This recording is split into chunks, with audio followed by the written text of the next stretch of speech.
நம்ம வீட்டு சமையல் அறையில சில நேரங்கள்ல கருவேப்பிலை, இஞ்சி, புதினா, கொத்தமல்லி, அப்புறம் பூக்கள்னு இது எல்லாத்தையுமே தேவைய விட கூடுதலா வாங்கி வச்சுருவோம்.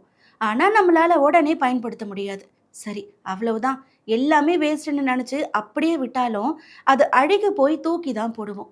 ஆனா, இனிமே அப்படி தூக்கி போடாதீங்க. ஏன்னா, இந்த டிப்ஸ மட்டும் நீங்க ஃபாலோ பண்ணா, நான் சொன்ன எதுவுமே வேஸ்ட் ஆகாது. முதலாவது இஞ்சி. உங்க வீட்ல இஞ்சி அதிகமா இருந்தா, அத ஒரு சின்ன தொட்டியிலயோ, அப்படி இல்லன்னா தரையிலயோ மண்ணுக்குள்ள புதைச்சு தண்ணி தெளிச்சு வைங்க.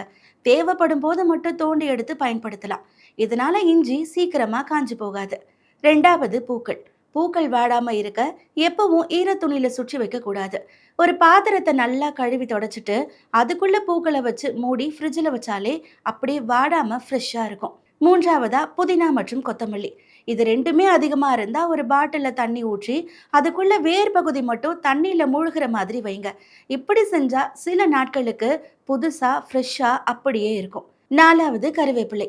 மீதமாகக்கூடிய கருவேப்பிலைய தண்ணீல அலசிட்டு, துணியால தொடச்சு, காய வச்சு, இட்லி பொடி அப்படி இல்லன்னா, மிளகாய் தூள் அரைக்க பயன்படுத்தலாம். அதுவும் இல்லன்னா, தனியா கருவேப்பிலை பொடி செஞ்சு வச்சா, சாதம், இட்லி, தோசைக்கு சூப்பரான சைட் டிஷ் ரெடி.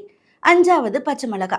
பச்சை மிளகா சீக்கிரமா அழுகி போகாம இருக்க, அத ஃப்ரிட்ஜ்ல வைக்கிறதுக்கு முன்னாடி அதோட காம்புகள கிள்ளிட்டு ஒரு பாக்ஸ்ல வச்சீங்கன்னா, ரொம்ப நாளைக்கு அழுகாம அப்படியே இருக்கும்.